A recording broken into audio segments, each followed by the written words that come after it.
Hello friends, स्वागत है आपका हमारे YouTube channel GK with me में। जैसा कि आपको पता है, हमने हरियाणा जीके की सीरीज शुरू की है। तो कुछ क्लासेस हम हरियाणा जीके की पहले भी कर चुके हैं। तो आज की क्लास हमारी रहेगी वन्य जीव अभ्यारण्य और हरियाणा में जितने भी नेशनल पार्क है उन सब के ऊपर। ठीक है, तो हमारा आज का टॉपिक, जैसा कि आपको लिखा हुआ भी दिखाई दे रहा होगा, कि हरियाणा की जितनी भी वाइल्ड लाइफ सेंचुरीज़ हैं उन सब के बारे में हम आज की क्लास में पढ़ेंगे। और किसके बारे में पढ़ेंगे? हरियाणा में जितने भी नेशनल पार्क हैं उन सब के बारे में। ठीक है, तो शुरू करते हैं हमारी आज की क्लास। हरियाणा की वाइल्ड लाइफ सेंचुरी, क्या लिखा है मैंने? हरियाणा की वाइल्ड लाइफ सेंचुरी और हरियाणा के नेशनल पार्क। ठीक है, जैसा कि आपको पता है, हरियाणा हमारा जो हरियाणा राज्य है वहाँ पर क्या है, वो वन जो है वो बहुत अधिक नहीं है। हमारे यहाँ पर जो वन है वो बहुत अधिक मात्रा में नहीं है, क्योंकि जितनी भी वाइल्ड लाइफ सेंचुरीज बनाई जाती है वो वनों में बनाई जाती है। ठीक है, वन्य जीवों को संरक्षण देने के लिए, पर्यावरण की सुरक्षा करने के लिए, इन सब चीज़ों के मोटिव से क्या बनती है हमारे यहाँ पर? वन्य जीव अभ्यारण्य बनाए जाते हैं, नेशनल पार्क बनाए जाते हैं। ठीक है, तो उसी प्रकार हमारे हरियाणा में क्या है, जलवायु की विविधता है। ठीक है, तो और जैसे जिस प्रकार से और अलग अलग देश हैं, तो अलग अलग देशों में बहुत सारी प्रजातियां पाई जाती हैं। वहाँ ठंड पड़ती है, गर्मी का मौसम, वहाँ पर जो पशु पक्षी होते हैं वो क्या करते हैं, उड़कर हमारे हरियाणा में आ जाते हैं। तो उनके लिए हमने यहाँ पर क्या बनाया है, वाइल्ड लाइफ सेंचुरी बनाई है। और क्या बनाई है? नेशनल पार्क बनाए हैं। ठीक है, अब ये आपको दिखाई दे रहा है वाइल्ड लाइफ सेंचुरी और नेशनल पार्क। अब इन दोनों में डिफरेंस क्या होता है? जो आपकी वाइल्ड लाइफ सेंचुरी होती है, क्या है आपकी वाइल्ड लाइफ सेंचुरी, मतलब वन्य जीव अभ्यारण्य। क्या है ये? वन्य जीव अभ्यारण्य। आपके हरियाणा में 8 तरह के क्या है, 8 अभ्यारण्य हैं। कितने हैं? 8 वन्य जीव अभ्यारण्य हैं। जो वाइल्ड लाइफ सेंचुरी होती है ये वन्य जीवों को और पर्यावरण की सुरक्षा के लिए बनाई जाती हैं। किसके लिए बनती है? वन्य जीवों की और पर्यावरण की सुरक्षा के लिए हम इसे बनाते हैं। और यहाँ पर कुछ हद तक हम जो भी काम है वो कर सकते हैं, मतलब उसके लिए हमें परमिशन, मतलब उसके लिए कुछ लॉ एंड ऑर्डर को फॉलो करते हुए हम यहाँ पर जा सकते हैं। कहाँ पर? वन्य जीव अभ्यारण्य में। ठीक है, और यहाँ पर जिस तरह से चराई वगैरह इस तरीके के जो काम है वो हम परमिशन लेकर करा सकते हैं। ठीक है, तो ये क्या होते हैं? हमारे वन्य जीव अभ्यारण्य होते हैं। यहाँ पर हम क्या करते हैं, वन्य जीवों की सुरक्षा और पर्यावरण की सुरक्षा के लिए हम इसे स्थापित करते हैं। किसे? आपकी वन्य जीव अभ्यारण्य को। और नेशनल पार्क जो है, नेशनल पार्क में हमारा जाना बिल्कुल भी अलाउड नहीं है। यहाँ पर हम परमिशन लेकर, यहाँ स्पेशल जाने के लिए टिकट कटता है जहाँ जा सकते हैं। जो आपके नेशनल पार्क होते हैं उसमें आप परमिशन लेनी पड़ती है आपको। ठीक है, और उन सब चीज़ों के लिए आपका एक टिकट कटता है जिससे आप नेशनल पार्क में घूम सकते हैं। ठीक है, पर उसके लिए कुछ लॉ एंड ऑर्डर हैं जिसे आपको फॉलो करना पड़ता है। इसमें वन्य जीवों को संरक्षण दिया जाता है। किससे संरक्षण दिया जाता है? वन्य जीवों को संरक्षण देने के लिए बनाई जाती है। और आपके हरियाणा में 2 तरीके के क्या हैं, आपके नेशनल पार्क हैं। कितने हैं? 2 नेशनल पार्क बनाए गए हैं आपके। ठीक है, और 8 क्या है हमारे यहाँ? वाइल्ड लाइफ सेंचुरी हैं। कितनी है? 8 वाइल्ड लाइफ सेंचुरी हैं।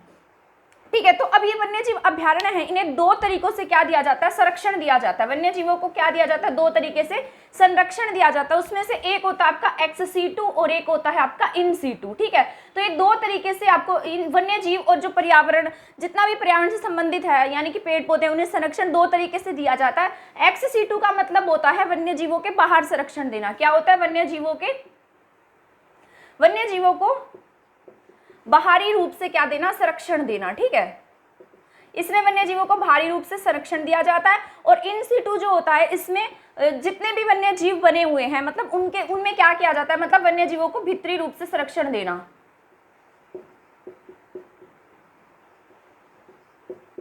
यानी कि इसमें जितने भी वन्य जीव है प्राकृतिक रूप से होते हैं। क्या होते हैं? इसमें प्राकृतिक होते हैं। इसमें जो वन्य जीव है उन्हें प्राकृतिक रूप से संरक्षण दिया जाता है। और एक्स सीटू जो वो होते हैं जो हम मानव निर्मित होते हैं, यानी कि मनुष्यों के द्वारा बनाए गए होते हैं। जिस तरह से एक्स सीटू का एग्जाम्पल आप जू ले लीजिए। एक जू होता है, चिड़ियाघर है, वो क्या किया जाता है, वो किसी भी इंसान के द्वारा निर्मित होता है, यानी कि हम बनाते हैं, यहाँ पर जीव जंतुओं को लाकर रखा जाता है।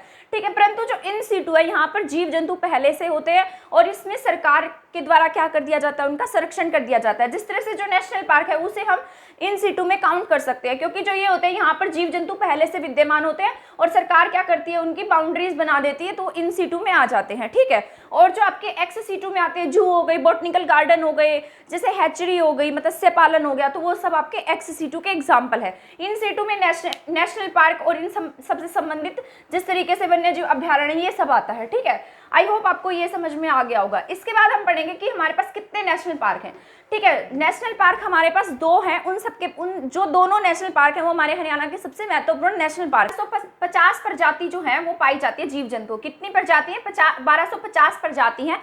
किसमें? हमारे इंडिया में कितनी प्रजाति हैं? 1250 प्रजाति हैं। किसकी? वन्य जीवों की। और उसमें से 500 प्रजाति हमारे हरियाणा में पाई जाती है। कितनी है? 500 प्रजाति क्या है? हमारे हरियाणा में है, ठीक है। और इसमें से 250 प्रजाति हमारे एक वन्य जीव अभ्यारण्य भिंडावास में देखने को मिलती है। किसमें है? भिंडावास एक अकेला ऐसा वन्य जीव अभ्यारण्य है जो टोटल 250 वन्य जीवों की जो प्रजातियां वो रखता है, ठीक है। भिंडावास में हमारे टोटल कितनी है? 250 तरीके की जो प्रजातियां हैं वो देखने को आपको मिलती हैं, ठीक है। हमारे यहाँ पर क्या है, जो सबसे बड़ा वन्य जीव अभ्यारण्य है वो कौन सा? आपका अबूब शहर है। कौन सा है? अबूब शहर है जो सिरसा में है, ठीक है। और सबसे जो छोटा वन्य जीव अभ्यारण्य वो आपका छिलचिला है, जो कहाँ पड़ता है? आपका कुरुक्षेत्र में, ठीक है। ये 71 एकड़ में फैला हुआ है। कौन सा? छिलचिला। सबसे छोटा क्या है? ये आपका वन्य जीव अभ्यारण्य है, इसे सियोनाथी के नाम से भी जाना जाता है, ठीक है। इसके बारे में हम अब डिटेल में पढ़ लेते हैं। सबसे पहले हम पढ़ना शुरू करेंगे नेशनल पार्क के बारे में, ठीक है।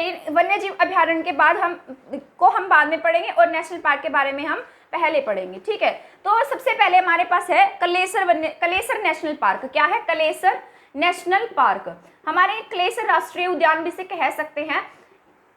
क्या है? कलेसर राष्ट्रीय उद्यान या फिर कलेसर नेशनल पार्क। जो कलेसर नेशनल पार्क है वो आपका कहाँ पड़ता है? ये आपका यमुनानगर में है। कहाँ है? यमुनानगर में है। और ये एक तरफ ये इस तरीके से बनाए गए हैं कि एक तरफ आपका क्या है? कलेसर वन्यजीव अभ्यारण्य और दूसरी तरफ आपका क्या है? कलेसर नेशनल पार्क है, ठीक है। इसे भारत सरकार द्वारा 2003 में बनाया गया था। कब बना था? 2003 में स्थापित किया गया था, ठीक है। इसे जो राष्ट्रीय उद्यान का दर्जा है वो 2003 में मिला, ठीक है। और यहाँ पर क्या क्या पाया जाता है? साल के पेड़ों की वहाँ बहुत अधिकता है। क्या है? साल के पेड़ों की अधिकता है। कहाँ पर? कलेसर राष्ट्रीय पार्क में क्या है? साल के पेड़ों की अधिकता है। और ये कहाँ है? आपका यमुनानगर में पड़ता है, ठीक है। और यहाँ पर इसकी खास बात ये है कि यहाँ पर सिंदूर के पेड़ भी देखने को मिले हैं। क्या है? कलेसर राष्ट्रीय पार्क में आपके सिंदूर के पेड़ हैं। किसके पेड़ है? यहाँ पर सिंदूर के भी पेड़ मिलते हैं आपको। कहाँ पर? कलेसर राष्ट्रीय पार्क में। जो हमारा कलेसर राष्ट्रीय पार्क है ये 2 राज्यों के साथ में सीमा भी साझा करता है। एक संभलगढ़ नेशनल पार्क के साथ सीमा साझा करता है। किसके साथ? संभलगढ़ नेशनल पार्क इसके साथ में लगता है, संभलगढ़ नेशनल पार्क, ठीक है। और एक राजाजी नेशनल पार्क है जो किसके साथ में अपनी सीमा साझा करता है? कलेसर के साथ में। जो संबलगढ़ है वो आपका हिमाचल प्रदेश का है और राजाजी कहाँ का है? उत्तराखंड का है।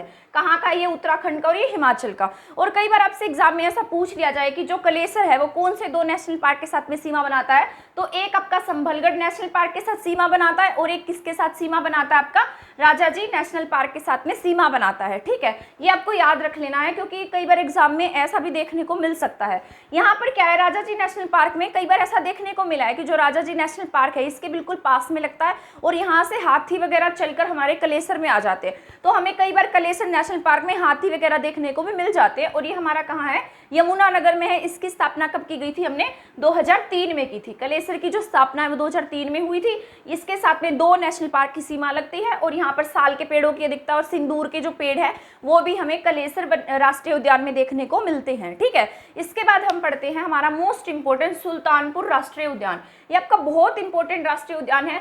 मतलब कोई ऐसा एग्जाम रहा होगा जिसमें आपसे सुल्तानपुर नेशनल पार्क के बारे में क्वेश्चन ना पूछा गया हो। मोस्ट ऑफ कभी किसी तरीके से पूछ लिया जाता है और कभी किसी तरीके से, ठीक है। तो अब हम पढ़ते हैं सुल्तानपुर नेशनल पार्क के बारे में। सुल्तानपुर नेशनल पार्क की एक खास बात यह है कि जो ये नेशनल पार्क है ये अब हमारे रामसर साइट्स में भी शामिल है। किसमें शामिल है? हमारे नेशनल पार्क जो मैं बता देती हूँ ये कब स्थापित किया गया था, ठीक है। और ये किसके द्वारा बनाया गया, इसको बनाने के पीछे किस किस लोगों ने काम किया, ठीक है। तो जो सुल्तानपुर नेशनल पार्क है ये आपका कहाँ है? आपका गुरुग्राम में स्थापित किया गया है। कहाँ है? आपका गुरुग्राम में है। और ये क्या आपका ठीक है, सुल्तानपुर जो नेशनल पार्क आपका गुरुग्राम में है। 1971 में इसे स्थापित किया गया था और 1972 में जलीय जो जीव होते हैं जलीय जीवों के लिए इसे आरक्षित कर दिया गया। किसके लिए आरक्षित किया गया? जलीय जीवों के लिए क्या किया गया? इसे आरक्षित कर दिया गया। किसे? आपके सुल्तानपुर नेशनल पार्क को। कई बार एग्जाम में ऐसा पूछ लिया जाता है कि इसे जलीय जीवों के लिए कब आरक्षित किया गया, तो आपके 1972 में क्या किया गया था? सुल्तानपुर नेशनल पार्क को जलीय जीवों के लिए आरक्षित किया गया था। 1971 में एक पक्षी विहार के रूप में इसकी स्थापना की गई थी, ठीक है। और 1991 में क्या बना? ये नेशनल पार्क बना। कब बना है ये नेशनल पार्क? 1991 में। तो आपको ये तीनों ईयर याद रख लेने हैं। 1971 में इसे स्थापित किया गया था, पक्षी विहार के रूप में ये बना था। 1972 में जलीय जीवों के लिए इसे आरक्षित किया गया और 1991 में क्या हुआ? ये एक नेशनल पार्क के रूप में अस्तित्व में आया, ठीक है। अब इसको बनाने के पीछे किन किन लोगों ने काम किया? सबसे पहले तो इसे खोजा गया था कि क्या है ये एक तरीके का नेशनल पार्क है। इसको खोजने के पीछे इनका नाम था माइकल पीटर जैक्सन।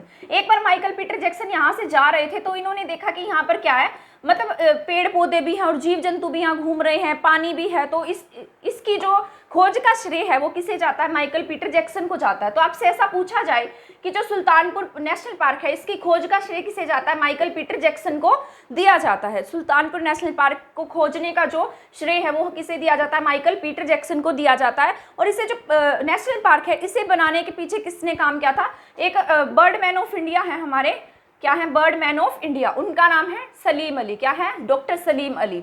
तो इन्हें क्या कहा जाता है, बर्डमैन ऑफ इंडिया कहा जाता है। इनका नाम है डॉक्टर सलीम अली। इन्होंने क्या किया, इन्होंने जो नेशनल पार्क है उसे बनाने के पीछे बहुत अधिक काम किया, इसलिए इसे कई बार किसके नाम से भी जाना जाता है, doctor Salim Ali national park. वैसे हम इसे कह देते हैं कि doctor Salim Ali national park है, परंतु जो आपका doctor Salim Ali national park है वो आपका जम्मू कश्मीर में है, हमारे हरियाणा में नहीं है। इसका नाम सुल्तानपुर नेशनल पार्क ही है, परंतु इसको बनाने के पीछे डॉक्टर सलीम अली जी का हाथ था, इसलिए हम इसे डॉक्टर सलीम अली पार्क के नाम, मतलब नेशनल पार्क के रूप में भी जान लेते हैं। तो ये बर्डमैन थे, इन्हें ऑर्निटोलॉजिस्ट के रूप में जाना जाता है, मतलब इन्होंने बर्ड्स के ऊपर बहुत अधिक काम किया, उनकी स्टडी की है, और इन्होंने क्या किया, यहाँ पर नेशनल पार्क बनाने में हमारा बहुत अधिक योगदान रहा था इनका, किनका, डॉक्टर सलीम अली का। तो इन्हें क्या कह देते हैं, बर्डमैन ऑफ इंडिया भी इन्हें कहा जाता है। ठीक है, ऐसा माना जाता है कि जो रशिया का साइबेरिया एरिया है वहाँ पर क्या होता है, बहुत अधिक अक्टूबर नवंबर के महीने में क्या होती है, वहाँ बहुत ठंड होती है। तो वहाँ से साइबेरियन क्रेन है, साइबेरिया एरिया था, वहाँ से क्या करते हैं, साइबेरियन क्रेन यानी कि साइबेरियन सार्स उड़कर कहाँ जाते हैं, हमारे सुल्तानपुर में आ जाते हैं। ठीक है, कहाँ आते हैं, हमारे सुल्तानपुर नेशनल पार्क में उड़कर आते हैं। अक्टूबर नवंबर के महीने में आपको बहुत अधिक देखने को मिलते हैं। तो यहाँ पर क्या करते हैं, बाहर से लोग क्या देखने आते हैं, साइबेरियन क्रेन या फिर साइबेरियन सारस को देखने के लिए सुल्तानपुर नेशनल पार्क में आते हैं। ठीक है, आई होप आपको यहाँ तक समझ में आ गया होगा। और क्या है, यहाँ पर जो सुल्तानपुर नेशनल पार्क है, अभी यहाँ पर 2 फरवरी को एक आयोजन किया गया था। क्या था, 2 फरवरी 2022 को रामसर साइट्स का जो आयोजन है वो यहाँ किया गया, क्योंकि हमारे रामसर साइट्स में शामिल है। ऐसा माना जाता है कि यहाँ पर क्या है, आर्द्र भूमि है। कैसी भूमि है, आर्द्र भूमि है। ये जितने भी आर्द्र भूमि यानी कि वेटलैंड एरिया है वो सभी किसमें शामिल किए गए, हमने रामसर साइट में शामिल किए हैं। ये एक विश्व स्तर पर काम करती है रामसर साइट्स, उसमें से हमारी 2 साइट इसमें शामिल है रामसर साइट में, जिसमें हमारा सुल्तानपुर नेशनल पार्क भी देखने को मिलता है। आई होप आपको ये सुल्तानपुर नेशनल पार्क जो है वो समझ में आ गया होगा। ये कब बना था, 1971 में ये पक्षी विहार के रूप में इसे स्थापित किया गया था। 1972 में इसे जलीय जीवों के लिए संरक्षित किया गया। 1991 में इसे किसका दर्जा दिया गया, नेशनल पार्क का। हमने इसे 1991 में दर्जा दिया, किसे, सुल्तानपुर नेशनल पार्क को। तो हमने 2 नेशनल पार्क पढ़ लिए हैं, एक कलेसर और एक हमारा कौन सा है, सुल्तानपुर नेशनल पार्क। ठीक है, तो आई होप आपको ये दोनों नेशनल पार्क अच्छे से समझ में आ गए होंगे। जो कलेसर नेशनल पार्क है वो हमारा कहाँ है, यमुनानगर में है, और सुल्तानपुर नेशनल पार्क है ये हमारा कहाँ है, ये हमारा गुरुग्राम में है। कहाँ है, गुरुग्राम में। ठीक है, ये आपके बहुत इंपॉर्टेंट है। कलेसर में साल के पेड़ों की अधिकता है, और सुल्तानपुर किसके लिए, साइबेरियन क्रेन के लिए फेमस है। इसके बाद हम पढ़ना शुरू करेंगे जितनी भी हमारे हरियाणा में वाइल्ड लाइफ सेंचुरी हैं। तो हमारे हरियाणा में मैंने आपको बताया था 8 वाइल्ड लाइफ सेंचुरी हैं, उसमें से जितनी भी वाइल्ड लाइफ सेंचुरी है उन सब के बारे में अब हम पढ़ेंगे। सबसे पहले मैंने लिखा है खोल ही रैतान। क्या लिखा है, खोल ही रैतान। जो आपकी खोल ही रैतान वाइल्ड लाइफ सेंचुरी है ये आपके पंचकुला में है। कहाँ स्थापित की गई है, पंचकुला में, शिवालिक की पहाड़ियों में से स्थापित किया गया है। और ये जो वाइल्ड लाइफ सेंचुरी है ये बनाई गई थी आपकी 10 दिसंबर 2004 में स्थापित की गई थी। कब बनी थी, 10 दिसंबर 2004 को इसे स्थापित किया गया था। इसका नाम है खोल ही रैतान वाइल्ड लाइफ सेंचुरी, यानी कि खोल ही रैतान वन्य जीव अभ्यारण्य जो है ये आपका पंचकुला में स्थापित किया गया था। शिवालिक की पहाड़ियों में इसे बनाया गया है, और ये कहाँ पर है, 10 दिसंबर 2004 को इसकी स्थापना की गई थी। 4883 हेक्टेयर में ये फैला हुआ है। और जो बीर शिकारगढ़ और खोल ही रैतान है ये दोनों पंचकुला में है। इन दोनों के बीच में 3 या 4 किलोमीटर का फर्क है, मतलब पास पास बनाई गई है ये। ठीक है, कौन सी, खोल ही रैतान और आपकी बीर शिकारगढ़, ये कहाँ है, पंचकुला में है दोनों, और ये पास पास यानी कि 3 किलोमीटर 3 या 4 किलोमीटर के डिस्टेंस में आपस में बनाई गई है। और ये कहाँ है, शिवालिक की तलहटी यानी कि शिवालिक की पहाड़ियों में से स्थापित किया गया। यहाँ पर क्या क्या आपके खोल ही रैतान में क्या है, जंगली बिल्ली है, क्या है यहाँ पर, जंगली बिल्ली, सियार और भारतीय लोमड़ी। तो इस तरीके के जितने भी जीव वगैरह हैं वो आपको यहाँ पर देखने को मिलते हैं। कहाँ है, आपके खोल ही रैतान में किस किस को रखा गया है, जंगली बिल्ली देखने को मिलती है आपको, सियार है, भारतीय लोमड़ी है।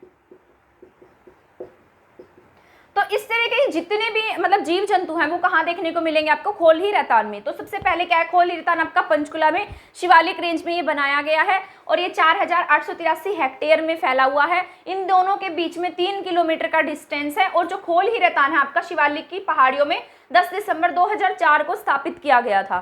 ठीक है, तो कोली रतान में क्या क्या आपके जंगली बिल्ली है, क्या है यहाँ पर जंगली बिल्ली, और क्या है सियार है, भारतीय लोमड़ी है, धब्बेदार हिरण है। तो इस तरह के जितने भी जीव जंतु हैं वो सब आपको कहाँ देखने को मिलते हैं, खोल ही रतान वन्य जीव अभ्यारण्य में आपको ये देखने को मिलते हैं। इसके बाद आता है बीर शिकारगढ़। जो बीर शिकारगढ़ है ये भी आपका पंचकुला में शिवालिक रेंज में ही इसे स्थापित किया गया, यानी कि शिवालिक की पहाड़ियों में से बनाया गया है। किसे, बीर शिकारगढ़ को शिवालिक की पहाड़ियों में या शिवालिक रेंज में, शिवालिक की तलहटी में इसे स्थापित किया गया है। किसे, बीर शिकारगढ़ को। बीर शिकारगढ़ जो है ये किसके लिए फेमस है, मतलब यहाँ पर एक कंजर्वेशन सेंटर बनाया गया है, Jatayu and sparrow conservation centre. Jatayu और चिड़िया को संरक्षण देने के लिए मतलब यहाँ पर एक जगह बनाई गई है। तो क्या बनाई यहाँ पर, जटायु और चिड़िया संरक्षण केंद्र।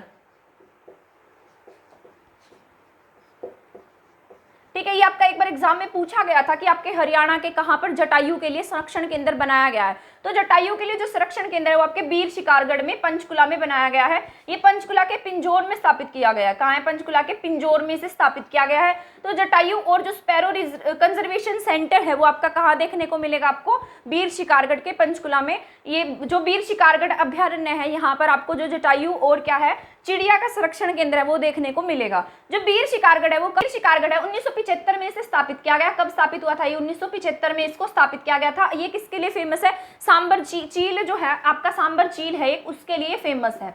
किसके लिए फेमस है, सांबर चील के लिए जो आपका बीर शिकारगढ़ है फेमस है। 1975 में इसे स्थापित किया गया था। 700 प्लस हेक्टेयर की भूमि पर इसे स्थापित किया गया है। किसे, बीर शिकारगढ़ को। जो बीर शिकारगढ़ है ये भी आपका पंचकुला में, खोल ही रतान भी आपका पंचकुला में, इसलिए मैंने इन दोनों को पहले पढ़ाया, साथ साथ पढ़ा दिया, क्योंकि हम जब इनको इकट्ठा पढ़ते हैं तो हमें याद रहता है। तो खोल ही रतान आपका पंचकुला में, इन दोनों के बीच जो डिस्टेंस है 3 या 4 किलोमीटर का डिस्टेंस है। दोनों ही कहाँ पर स्थापित किए गए हैं, शिवालिक रेंज में। ठीक है, तो इसको हम याद कैसे रखेंगे, इसको याद रखेंगे कि खोल ही रतान ऊपर क्या है हमारे, शिवालिक रेंज है। क्या है, शिवालिक रेंज है। और शिवालिक रेंज में लोग क्या करते हैं, शिकार करते हैं, क्योंकि ऊपर मोरनी की पहाड़ियां हैं जहां जीव जंतु होंगे तो वहीं पर शिकार किया जाएगा। मतलब याद करने का एक तरीका है, एक ट्रिक बता रही हूँ मैं आपको कि जो शिकार है वो कहाँ होता है, पंचकुला में होता है। पंचकुला में क्यों होता है, क्योंकि वहाँ शिवालिक रेंज है, मोरनी की पहाड़ियां हैं, तो क्या होता है वहां पर शिकार। और शिकार हम किसका करते हैं, जो शैतान हो। तो रैतान को ऐसे पढ़ लीजिएगा कि शैतान है। क्या है, शैतान। शैतान का क्या किया हमने, शिकार किया। क्या किया, शैतान का शिकार किया। और कहाँ पर किया है, पंचकुला में। ठीक है, कहाँ किया इन दोनों का शिकार, पंचकुला में किया। तो शिकार कहाँ हुआ, शैतान का और पंचकुला में। ठीक है, तो आई होप आप इसको इस तरीके से अच्छे से याद रख पाएंगे कि जो रैतान और शिकार है ये हमने कहाँ किया है, पंचकुला में। पंचकुला में शैतान का शिकार किया। तो दोनों वाइल्ड लाइफ सेंचुरी जो है वो हमने कहाँ बनाई है, हमारे पंचकुला में स्थापित की हैं। ऊपर वाली आपकी 2004 में स्थापित की गई थी। बीर शिकारगढ़ जो है वो आपका 1975 में स्थापित किया गया था। सांबर झील के लिए फेमस है ये। और इसमें किसका कंजर्वेशन सेंटर बनाया हमने, जटायु का और चिड़िया का। और ऊपर वाला किसके लिए फेमस है, जंगली बिल्ली के लिए, सियार के लिए, भारतीय लोमड़ी के लिए और धब्बेदार हिरण के लिए। दोनों मतलब ऊपर वाला खोल ही रतान फेमस है। ठीक है, आई होप आपको ये दोनों जो वाइल्ड लाइफ सेंचुरी है वो अच्छे से समझ आ गई होंगी। अगर आप चाहें तो इसका स्क्रीनशॉट भी ले सकते हैं और अपनी नोटबुक में ये ट्रिक्स वगैरह लिख भी सकते हैं, ताकि आप इसे भूले नहीं। और किसी बुक में से पढ़ लेंगे तो आपको ये बहुत अच्छे से ही याद हो जाएगा। ठीक है, ठीक है। इसके बाद मैंने लिखा है भिंडावास अभ्यारण्य, भिंडावास वन्यजीव अभ्यारण्य, और क्या लिखा, खप्परवास वन्यजीव अभ्यारण्य।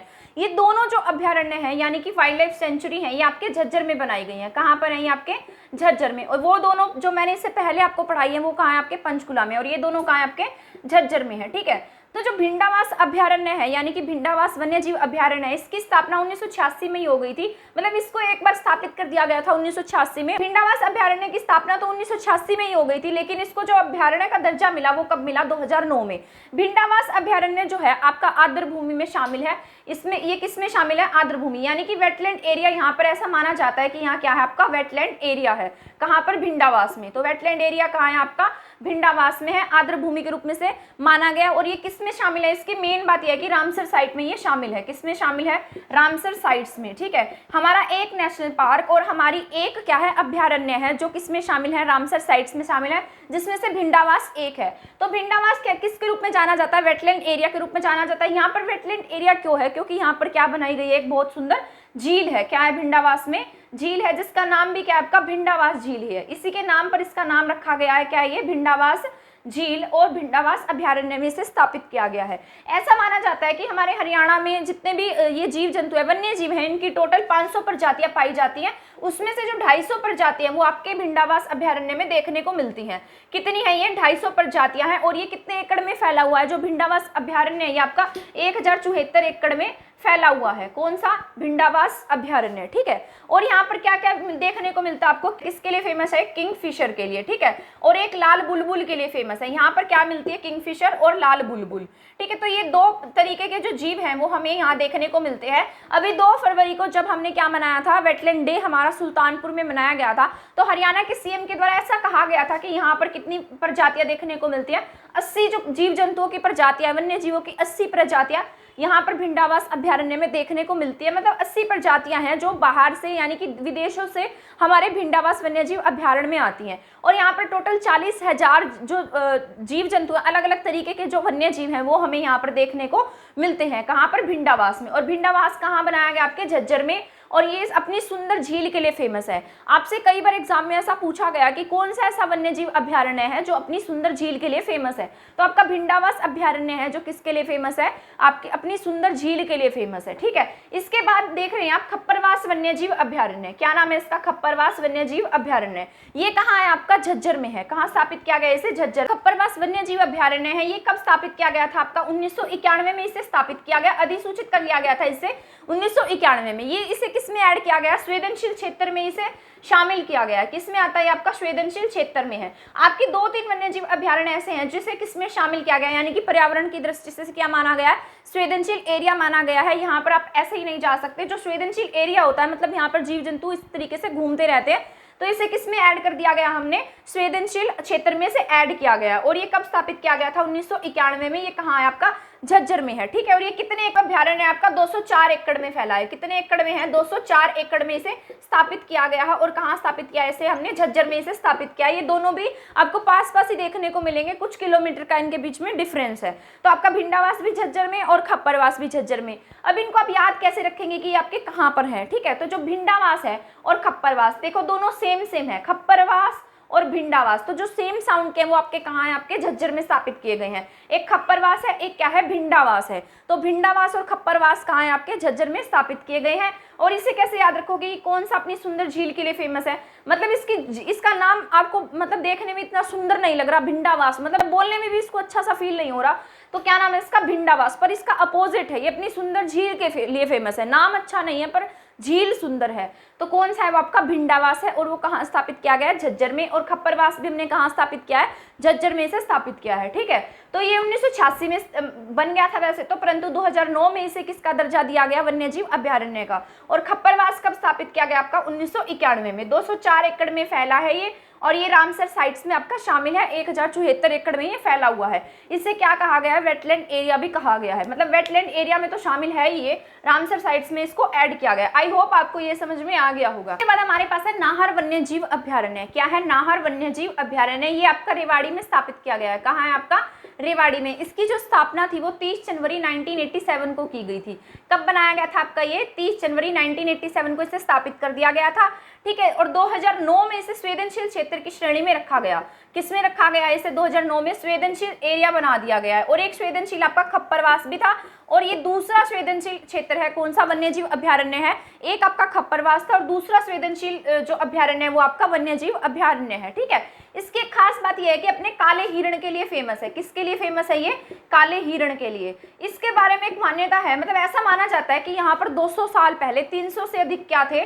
काले हिरण थे। क्या थे? 300 से अधिक इस एरिया में काले हिरण घूमते थे। लेकिन तब ये वन्यजीव अभ्यारण्य नहीं था, यहाँ पर कोई भी पुख्ता इंतजाम नहीं थे, इसलिए बहुत सारे जो जंगली जीव होते हैं उनके द्वारा इनका शिकार कर लिया गया और धीरे धीरे इनकी संख्या जो है वो खत्म हो गई। पर आज यहाँ पर आसपास आपको क्या देखने को मिलेंगे? नाहर वन्यजीव अभ्यारण्य में काले हिरण जो है वो आपको 50 से अधिक या 50 के अराउंड आपको काले हिरण यहाँ पर देखने को मिलेंगे, ठीक है। ऐसा माना जाता है कि यहाँ पर जो काले हिरण थे उनकी संख्या बिल्कुल बहुत अधिक कम हो गई थी, तो सरकार ने क्या किया? इसके लिए एक अभियान चलाया था 2012 में। कब? 2012 में इसके लिए अभियान चलाया गया, जिसमें इनके प्रजनन केंद्र स्थापित किए गए थे। काले हिरण के लिए यहाँ क्या स्थापित किया गया? प्रजनन केंद्र यहाँ स्थापित किया गया। और क्या कहा गया यहाँ पर? जब इनका प्रजनन केंद्र यहाँ बनाया गया था, कहाँ पर? नाहर वन्यजीव अभ्यारण्य में काले हिरण के संरक्षण के लिए। तो यहाँ पर केवल 2 ही काले हिरण बचे थे। कितने थे? 2 काले हिरण यहाँ सिर्फ बचे, और बाकी जितने भी काले हिरण हैं वो सब समाप्त हो गए थे। 300 में से केवल 2 काले हिरण हमें देखने को मिलते थे, लेकिन जब इनका यहाँ प्रजनन केंद्र बनाया गया, देख रेख की गई, तो आज हमें यहाँ पर 50 के आसपास काले हिरण देखने को मिलते हैं। तो ये किसके लिए फेमस है? काले हिरण के लिए फेमस है। यहाँ पर वैसे और भी बहुत सारी चीजें देखने को मिलती है, सांभल, चीतल, इस तरीके के जो जीव जंतु हैं, वो वन्य जीव हैं, वो हमें यहाँ पर देखने को मिलते हैं। कहाँ पर? नाहर वन्य जीव अभ्यारण्य में, ठीक है। और 2009 में इसे संवेदनशील क्षेत्र में इसे रखा गया। किसे? नाहर वन्य जीव अभ्यारण्य है। अब इसके चारों ओर एक 3600 मीटर की क्या खींची गई है? दीवार बनाई गई है, ताकि यहाँ पर इनका संरक्षण हो सके, ठीक है। और अब ये सरकार इस पर पूरा ध्यान देती है, ताकि यहाँ पर जितने भी ये प्रजातियां हैं ये लुप्त ना हो और बनी रहें। तो यहाँ पर ये किसके लिए फेमस है? आपका काले हिरण के लिए फेमस है। अगर आपसे एग्जाम में ऐसा पूछा जाए कि काले हिरण के लिए कौन सा वन्य जीव अभ्यारण्य हरियाणा सरकार के द्वारा स्थापित किया गया, तो आपका नाहर वन्य जीव अभ्यारण्य है, जो किसके लिए फेमस है? आपका काले हिरण के लिए फेमस है, ठीक है। और ये कब स्थापित किया गया था? 1987 में इसे स्थापित कर दिया गया था। 2009 में इसे संवेदनशील क्षेत्र की श्रेणी में रखा गया है, ठीक है। आई होप आपको नाहर वन्य जीव अभ्यारण्य समझ में आ। हमारे पास है कलेसर वन्य जीव अभ्यारण्य। जो कलेसर वन्य जीव अभ्यारण्य आपका 2003 में इसे जो वन्य जीव अभ्यारण्य इसके रूप में स्थापित किया गया था, ठीक है। और ये आपका कहाँ है? यमुनानगर में। कहाँ है? यमुनानगर में। और एक क्या है? आपका कलेसर नेशनल पार्क है, एक आपका कलेसर वन्य जीव अभ्यारण्य है। इन दोनों में कंफ्यूज मत होना। तो ये क्या है आपका? ये वैसे दोनों ही कहाँ है? यमुनानगर में। एक तरफ नेशनल पार्क और दूसरी तरफ क्या है आपका? यमुनानगर है। साल के पेड़ों की अधिकता के लिए ये फेमस है। और क्या है यहाँ पर? ऐसा माना जाता है कि यहाँ पर एक सबसे पुराना क्या था? डाक बंगला था। क्या था? डाक बंगला, जो लगभग 100 साल पुराना है। यहाँ पर क्या माना जाता है? इस बंगले का नाम क्या है? डाक बंगला, और ये लगभग 100 साल पुराना है, ठीक है। तो आपसे ऐसा पूछ लिया जाए कौन सा ऐसा वन्य जीव अभ्यारण्य है जहाँ सबसे पुराना डाक बंगला है, तो कहाँ है? आपका कलेसर वन्य जीव अभ्यारण्य में है। और यहाँ पर क्या है? इन जो वन्य जीव हैं, जो कलेसर वन्य जीव है, यानी कि कलेसर में जितनी भी तरीके की प्रजातियां पाई जाती है, उनको संरक्षण देने के लिए, यानी कि वो बाहर ना जाए, तो उसे बाहर जाने से बचाने के लिए 8 अलग अलग तरीके के होल बनाए गए हैं, जिसमें इन्हें क्या मिलता है? पानी की सुविधाएं दी गई हैं। बड़े बड़े होल स्थापित किए गए हैं, जिससे ये जो वन्य जीव अभ्यारण्य है पानी की तलाश में बाहर नहीं जाते और इसी के अराउंड ही घूमते रहते हैं। तो कलेसर वन्य जीव अभ्यारण्य आपका कहाँ स्थापित किया गया है? यमुनानगर में, ठीक है। और इसकी एक खास बात है, यहाँ पर क्या पाए जाते हैं? यहाँ पर चीतल है, सांबर है, नील गाय है, ठीक है। और एक है भौंकने वाली हिरण। क्या है ये? यहाँ पर भौंकने वाली हिरण भी पाई जाती है। तो आपसे ऐसा पूछ लिया जाए कि कौन सा ऐसा वन्य जीव अभ्यारण्य जहाँ भौंकने वाली हिरण है, तो भौंकने वाली हिरण के लिए कौन सा फेमस है? आपका कलेसर फेमस है। और काली हिरण के लिए कौन सा फेमस है? वन्य जीव नाहर वन्य जीव। और भौंकने वाली हिरण के लिए फेमस है आपका कलेसर वन्य जीव अभ्यारण्य। जो कलेसर वन्य जीव अभ्यारण्य ये भी आपका संवेदनशील क्षेत्रों में काउंट होता है। किसमें आता है ये? संवेदनशील क्षेत्रों में इसे शामिल किया गया है। किसे? कलेसर को, ठीक है। और संवेदनशील क्षेत्र में कौन सा आता था? आपका एक खप्परवास था, एक कलेसर है और एक नाहर वन्य जीव अभ्यारण्य है। तो तीन क्या हो गए आपके पास? संवेदनशील क्षेत्र हो गए। तो कलेसर में क्या है? चीतल है, सांबर है, नील गाय है, भौंकने वाली हिरण है। यहाँ पर पुराना डाक बंगला है। 8 अलग अलग तरीके से होल किए गए हैं, ताकि यहाँ के जो जीव जंतु है, वन्य जीव है, वो बाहर ना जा सके, ठीक है। तो इनकी सुरक्षा के लिए यहाँ पर काम किया गया है। जो आपका वन्य जीव अभ्यारण्य ये आपका 2003 में बना था। कब बना था? आपका 2003 में इसे पक्षी विहार के रूप में से स्थापित किया गया था। अब जब नाहर वन्य जीव अभ्यारण्य है, इसे हम किस तरीके से याद रखेंगे? जिस तरह से ये क्या है? रेवाड़ी है। क्या है? रेवाड़ी। इसको ऐसे याद रखिए कि ये क्या है? नहर है, और नहर में हमने क्या फेंकी? रेवड़ी। क्या फेंकी? नहर में रेवड़ी। तो रेवड़ी हमने कहाँ फेंकी है? नहर में। तो नाहर वन्य जीव अभ्यारण्य कहाँ है? आपका रेवाड़ी में है। और जो कलेसर वन्य जीव अभ्यारण्य है, ये आप ऐसे याद रखिएगा कि जो कलेसर वन्य जीव अभ्यारण्य और नेशनल पार्क है, ये दोनों कहाँ है? यमुनानगर में है। और ऐसा माना जाता है कि जो कलेसर वन्य जीव अभ्यारण्य, यहाँ पर एक गेस्ट हाउस भी बनाया गया है, जहाँ से यमुना नदी का साफ साफ नजारा देखने को मिलता है। तो कलेसर क्या है? आपका 2003 में स्थापित किया गया था। कलेसर नेशनल पार्क और वन्य जीव अभ्यारण्य दोनों कहाँ बनाए गए हैं? यमुनानगर में इन्हें स्थापित किया गया है। और नहर में हमने क्या फेंकी? रेवड़ी है। क्या है? अबूब शहर वन्य जीव अभ्यारण्य, ये आपका है सिरसा में। कहाँ है? सिरसा में। ये जो आपकी वाइल्ड लाइफ है, ये हरियाणा की सबसे बड़ी वाइल्ड लाइफ है। क्या है ये? हरियाणा की सबसे बड़ी वाइल्ड लाइफ। कौन सी? अबूब शहर, ठीक है। ये कहाँ है? कहाँ स्थापित की है हमने? सिरसा में स्थापित की गई है। ये अबूब शहर नाम है इसका, ठीक है। और ये जो है डबवाली, जहाँ से हम डबवाली और सिरसा के मार्ग पर ये बनाई गई है।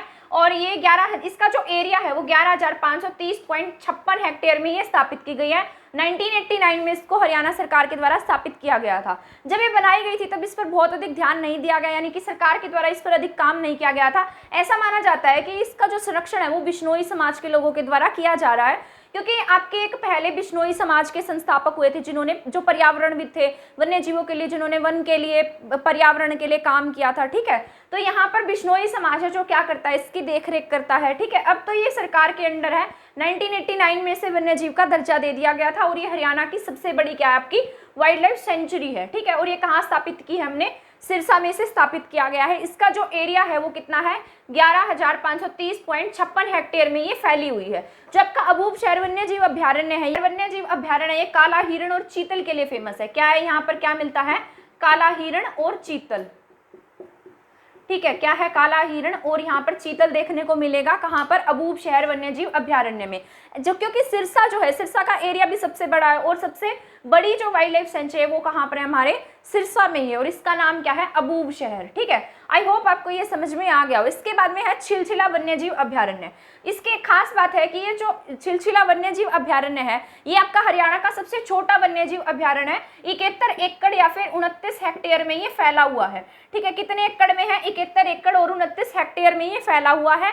और यहाँ ये कहाँ पड़ता है, आपका कुरुक्षेत्र में। कहाँ है, कुरुक्षेत्र के भोर मैदान में इसे स्थापित किया गया है। कहाँ है, कुरुक्षेत्र के भोर मैदान में। ऐसा माना जाता है कि जो जहाँ पर छिलछिला वन्यजीव अभ्यारण्य बनाया गया है, यहाँ पर जंगलों की अधिकता है। यहाँ कौन से जंगल है आपके, सियोनाथी। कौन से जंगल है, सियोनाथी। तो इसे सियोनाथी जंगल के नाम से भी जाना जाता है। किसके नाम से जाना जाता है, सियोनाथी। जो छिलछिला वन्यजीव अभ्यारण्य है इसे किसके नाम से जानते हैं, हम सियोनाथी के नाम से जानते हैं। 71 एकड़ में फैला हुआ है या 29 हेक्टेयर भी कह सकते हैं, कुरुक्षेत्र के भोर मैदान में है। यहाँ पर सियोनाथी जंगल की अधिकता है और यहाँ पर क्या क्या देखने को मिलता है, बगुले, सफेद बगुले हैं यहाँ। ठीक है, बतख है और इंडियन ग्रे हॉर्नबिल है। क्या है यहाँ पर, इंडियन ग्रे हॉर्नबिल, हॉर्नबिल। इसे शीतकालीन जो शीतकालीन पक्षी होते हैं उनके लिए क्या है, ये आकर्षण का केंद्र है। किसके लिए फेमस है, शीतकालीन पक्षियों के आकर्षण का केंद्र माना गया है। कौन सा, छिलछिला। ठीक है, और ये संवेदनशील क्षेत्र में भी शामिल है। आकर्षण का केंद्र है कौन सा, छिलछिला वन्यजीव अभ्यारण्य। और क्या है यहाँ पर, छिलछिला वन्यजीव अभ्यारण्य जो आपका संवेदनशील क्षेत्र में भी आता है। किसमें आता है, संवेदनशील क्षेत्र में इसे शामिल किया गया है। ठीक है, अब ये आपका एक और हो गया जो संवेदनशील एरिया में शामिल है। ठीक है, आई होप आपको ये समझ में आ गए होंगे। अबूब शहर कहाँ है, आपका सिरसा में है। 1989 में से स्थापित किया गया था और ये 11,530.56 एकड़ में फैला हुआ है। और ये किसके लिए फेमस है, आपका यहाँ पर जो अबूब शहर है, काला हिरण, चीतल, इन सब के लिए आपका जो अबूब शहर वाइल्ड लाइफ सेंचुरी है फेमस है। ये आपके हरियाणा की सबसे बड़ी वाइल्ड लाइफ सेंचुरी में से एक है। ठीक है, इसके बाद छिलछिला वन्यजीव अभ्यारण्य जो है ये क्या है आपका, ये बगुले के लिए, बतख के लिए, इंडियन ग्रे हॉर्नबिल के लिए फेमस है। 71 एकड़ या फिर 29 हेक्टेयर में फैला हुआ है। इसे कुरुक्षेत्र के भोर मैदान में स्थापित किया गया है। ठीक है, आई होप आपको ये समझ में आ गया होगा। इसके बाद हम जितने हमने 8 वाइल्ड लाइफ सेंचुरी के बारे में पढ़ा है उन सब की हम एक बार रिवीजन कर लेते हैं ताकि आपको ये सब अच्छे से याद हो जाए। कलेसर वन्यजीव अभ्यारण्य, जो कलेसर वन्यजीव अभ्यारण्य था ये कहाँ था आपका, यमुनानगर में था। कहाँ था, यमुनानगर में। 2003 में इसे स्थापित किया गया। कब बना, 2003 में। और कलेसर कहाँ है आपका, यमुनानगर में। छिलछिला मैंने पढ़ाया था आपको, ये कहाँ है आपका, कुरुक्षेत्र में, भोर मैदान में इसे स्थापित किया गया। कहाँ है ये आपका, भोर मैदान में है, कुरुक्षेत्र में है। सियोनाथी के नाम से भी इसे जाना जाता है। किस नाम से जाना जाता है आपका, सियोनाथी। अबूब शहर कहाँ है आपका, अबूब शहर जो वन्यजीव अभ्यारण्य है आपका सिरसा में है। ये सबसे बड़ा क्या है आपका, वन्यजीव अभ्यारण्य है। कम से कम 28,000 एकड़ में ये फैला हुआ है। कितने एकड़ में है, 28,000 एकड़ में। इसकी खास बात ये है कि जो आपका नेशनल पार्क है, कलेसर नेशनल पार्क आपका सबसे बड़ा नेशनल पार्क है हरियाणा का, परंतु आपकी जो वाइल्ड लाइफ सेंचुरी है ये कलेसर नेशनल पार्क से भी बड़ी है। ठीक है, इन दोनों के बीच में डिफरेंस समझिएगा। जो अबूब शहर वन्यजीव अभ्यारण्य है ये आपके कलेसर नेशनल पार्क से भी बड़ी वाइल्ड लाइफ सेंचुरी है। ठीक है, इसका जो एरिया है 28,000 एकड़ है और उसका जो एरिया वो 13,000 एकड़ है। ठीक है, तो ये कितना ज्यादा डिफरेंस है। और एरिया में भी नंबर 1 आपका सिरसा है। तो सबसे बड़ी वाइल्ड लाइफ सेंचुरी हमने कहाँ बनाई है, अबूब शहर में बनाई है। इसके बाद है खोल हीरेतान कहाँ है आपका, पंचकुला में है। कहाँ है, पंचकुला में। वीर शिकारगढ़ कहाँ है आपका, ये भी आपका पंचकुला में है। ठीक है, इसके बाद है खप्परवास और भिंडावास, ये दोनों आपके झज्जर में स्थापित किए गए हैं। कहाँ है ये, झज्जर में है। खप्परवास जो है संवेदनशील क्षेत्र है और भिंडावास जो है ये आपका सुंदर झील के लिए फेमस है। नाहर में, नाहर कहाँ है आपका, रेवाड़ी में है, काले हिरण के लिए फेमस है। और यहाँ पर क्या है, ये भी संवेदनशील क्षेत्र में घोषित है, मतलब बनाया गया, ये क्या है, संवेदनशील क्षेत्र, इसे घोषित किया गया है। और एक आपका कलेसर भी क्या था, संवेदनशील क्षेत्र था। क्या था, कलेसर संवेदनशील क्षेत्र में आता था। ठीक है, आई होप आपको ये समझ आ गया होगा। तो इसको कैसे याद रखना है, कलेसर में क्या है, यमुना नदी है, और कलेसर वन्यजीव अभ्यारण्य और कलेसर वाइल्ड लाइफ सेंचुरी दोनों का है आपके यमुना नगर में है। इसके बाद है चिलचिला वन्यजीव अभ्यारण्य, ये कहाँ है आपका, कुरुक्षेत्र में। इसको कैसे याद रखेंगे आप कि जो कुरुक्षेत्र है, यहाँ पर 18 दिन क्या चला था, महाभारत का युद्ध चला था, और लोगों ने क्या किया, एक दूसरे को छील दिया, मतलब इतना ज्यादा खून खराबा हुआ था, इतनी लड़ाइयाँ हुई थी। तो यहाँ पर क्या हुआ, छिला हुआ, एक दूसरे को छीला गया। तो क्या है यहाँ पर, छिलछिला कहाँ है हमारा, कुरुक्षेत्र में है। कुरुक्षेत्र में क्या है, भोर सैदान में। ठीक है, सियोनाथी के नाम से भी इसे हम जानते हैं। इसके बाद है अबूब शहर वन्यजीव अभ्यारण्य, ये आपका सिरसा में है। इसे ऐसे याद रख लीजिएगा कि जो सबसे बड़ा है उसका नाम अबूब शहर है, शहर सबसे बड़ा है। ठीक है, अबूब शहर, और ये सिरसा में है। सिरसा एरिया में भी सबसे बड़ा है, तो सबसे बड़ी वाइल्ड लाइफ सेंचुरी कहाँ है हमारी, सिरसा में। इसके बाद खोल ही रेतान और वीर शिकारगढ़, शिकार किसका करेंगे, शैतान का करेंगे। कहाँ करेंगे, मोरनी की पहाड़ियों में। और मोरनी की पहाड़ियां कहाँ स्थापित की हमने, आपके पंचकुला में स्थापित की हैं। ठीक है, इसके बाद खप्परवास और भिंडावास, दोनों सेम साउंड के हैं, और ये दोनों ही कहाँ पर बनाए गए हैं, झज्जर में। कहाँ बनाए हमने, ये झज्जर में बनाए हैं। इसके बाद है नाहर वन्यजीव अभ्यारण्य, नाहर में क्या फेंकी हमने, रेवड़ी फेंकी। तो नाहर कहाँ है हमारा, रेवाड़ी में है। कहाँ है, रेवाड़ी में, काले हिरण के लिए फेमस है। ठीक है, नाहर जो है वो संवेदनशील क्षेत्र में आता है। आपका खप्परवास भी संवेदनशील क्षेत्र में है, और कलेसर वन्यजीव भी कहाँ है आपका, संवेदनशील क्षेत्र में आता है। हैं जितने भी हमारे यहाँ पर क्या है, संरक्षण रिजर्व केंद्र है। हरियाणा में 2 क्या बनाए गए हैं, संरक्षण रिजर्व सेंटर बनाए गए हैं। एक आपका कैथल में स्थापित किया गया, और दूसरा कहाँ है आपका, जींद में है। ठीक है, तो इसका नाम क्या है, सरस्वती वन्यजीव अभ्यारण्य, यानी कि सरस्वती जो संरक्षण रिजर्व सेंटर है, कहाँ है आपका, ये आपका है कैथल में। कहाँ है, कैथल में। और इसे सोनसर जंगल, सोनसर जो है, सोनसर रिजर्व पार्क के रूप में भी इसे जाना जाता है, क्योंकि यहाँ पर कौन से जंगल देखने को मिलते हैं, सोनसर जंगल है। कौन से हैं, सोनसर। तो आपसे अगर ऐसा पूछा जाए कि सोनसर रिजर्व केंद्र कहाँ स्थापित किया गया, तो आपके कैथल में से स्थापित किया गया है। ये कब बनाया गया था, 1988 में बनाया गया था, और ये 11,000 एकड़ में फैला हुआ है। कौन सा, सरस्वती वन्यजीव अभ्यारण्य कह लीजिए, या फिर संरक्षण रिजर्व सेंटर कह लीजिए। इसे हम संरक्षण रिजर्व सेंटर कहेंगे, क्योंकि वन्यजीव अभ्यारण्यों में इसे हम काउंट नहीं करते। क्या है ये, संरक्षण रिजर्व सेंटर है। क्या है, संरक्षण रिजर्व सेंटर, यानी कि यहाँ पर जीव जंतुओं को संरक्षण दिया गया है। ये कहाँ बनाया गया आपका, कैथल में। इसे सोनसर जंगल के नाम से भी जाना जाता है। 11,000 मतलब एकड़ में ये फैला हुआ है। इसके बाद है बीरबारा, बीरबारा है आपका जींद में। कहाँ स्थापित किया गया हमने इसे, जींद में। क्या है, इनके बारे में इतना नहीं पूछा जाता, बस ऐसे पूछ लिया जाता है कि जो सरस्वती रिजर्व सेंटर है वो हमने कहाँ बनाया है, तो वो कहाँ है हमारा, कैथल में है, और बीरबारा कहाँ है हमारा, जींद में है। ठीक है, तो 2 है ये, सरस्वती हमारा कैथल में है, और बीरबारा कहाँ है हमारा, जींद में है। ठीक है, एक और वाइल्ड लाइफ सेंचुरी है असोला भाटी। क्या नाम है इसका, Asola Bhati wild life sanctuary. ये मैं इसलिए पढ़ा रही हूँ क्योंकि हमारे हरियाणा को क्रॉस करते हुए बनाई गई है। ये हमारे हरियाणा में गुरुग्राम, मेवात और फरीदाबाद के एरिया को ये, मतलब इसके साथ में ये सीमा साझा करती है, और ये दिल्ली तक जाती है। ठीक है, तो Asola Bhati wild life sanctuary कहाँ है हमारे, गुरुग्राम, मेवात और फरीदाबाद। ये ज्यादातर मेवात में देखने को फरीदाबाद में देखने को मिलती है। अगर ये 3 ऑप्शन में आते हैं तो आपको फरीदाबाद टिक करना है। ठीक है, तो असोला भाटी कहाँ है आपके, गुरुग्राम, मेवात और फरीदाबाद में। और कितने एरिया में बनाई गई है, 32 वर्ग किलोमीटर एरिया में से स्थापित किया गया है। किसे, असोला भाटी को। फरीदाबाद के मंगबरनी इलाके में बनी है। कहाँ है, मंगबरनी। तो आपसे अगर एक पेपर में मंगबरनी दे दे तो आपको यही टिक करना है, क्या, मंगबरनी। ठीक है, तो फर्स्ट प्रेफरेंस आपको मंगबरनी लेकर चलनी है। गुरुग्राम, मेवात और फरीदाबाद को पास करती हुई दिल्ली तक जाती है, और इसका नाम क्या है, Asola Bhati wild life sanctuary है। ठीक है, सरस्वती वन्यजीव अभ्यारण्य कहाँ था आपका, सोनसर में। सोनसर जंगल कहाँ है आपके, कैथल में है। बीरबारा कहाँ बनाया हमने, जींद में बनाया है। और हमारे यहाँ 2 नेशनल पार्क है, एक सुल्तानपुर नेशनल पार्क और एक कलेसर नेशनल पार्क। आपके हरियाणा का सबसे बड़ा नेशनल पार्क कौन सा है, कलेसर नेशनल पार्क है। परंतु वाइल्ड लाइफ सेंचुरी सबसे बड़ी हमारी कौन सी है, जो अबूब शहर है। ठीक है, सुल्तानपुर और एक भिंडावास, 2 ऐसे क्या हैं, साइट्स हैं जिन्हें रामसर साइट में शामिल किया गया, यानी कि वेटलैंड एरिया में वो शामिल है। आई होप आपको आज की क्लास जो है वो समझ में आ गई होगी। अगर आपको मेरा पढ़ाया हुआ समझ आता है तो प्लीज़ मेरे वीडियो को शेयर करना ना भूलें, और मेरे चैनल को भी सब्सक्राइब करना ना भूलें। आज के लिए इतना ही था। अगर आप हमारी और भी इसी तरीके से क्लासेस देखना चाहते हैं तो प्लीज़ हमारे चैनल के साथ बने रहिए। थैंक यू, धन्यवाद।